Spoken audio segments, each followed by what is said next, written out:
Oke, selamat malam semuanya. Berita kali ini adalah berita tentang demo besar-besaran yang terjadi di Hong Kong yang tepatnya kemarin di tanggal 9 Juni 2019.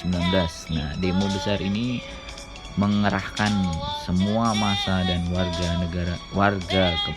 masyarakat sekitar Hong Kong yang menolak kebijakan no China extradition, yang artinya adalah mereka menolak adanya undang-undang tentang ekstradisi atau yang kita sebut adalah mengadili seseorang di wilayah hukum di dua tempat, Hong Kong dan Cina. Nah, mereka berkumpul membentuk barisan long march yang khususnya dari posisi Fortress Hill sampai menuju sentral di kantor lembaga legislatif atau yang disebut sebagai Legislative Council yang merumuskan undang-undang atau peraturan tentang extradition. Nah, jadi ini orang begitu banyak juga berita yang luar biasa ya.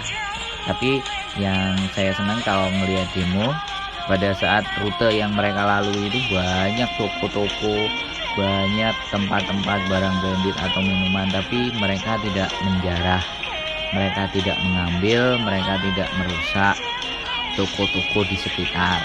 Paling yang pada malam hari mereka merusak adalah posisi di sentral yang dekat lembaga legislatif atau memblokade atau menutup dengan membuang sampah-sampahnya. Tapi ini sepanjang jalan itu toko-toko kiri kanan, bahkan ada toko emas, ada toko makanan, toko baju-baju yang terkenal semuanya. Tapi mereka demonya tertib, melewati long march, dan kalaupun mereka mau menjara itu loh, yang punya toko juga bakal pusing dan bingung. Tapi itu tidak terjadi di Hong Kong.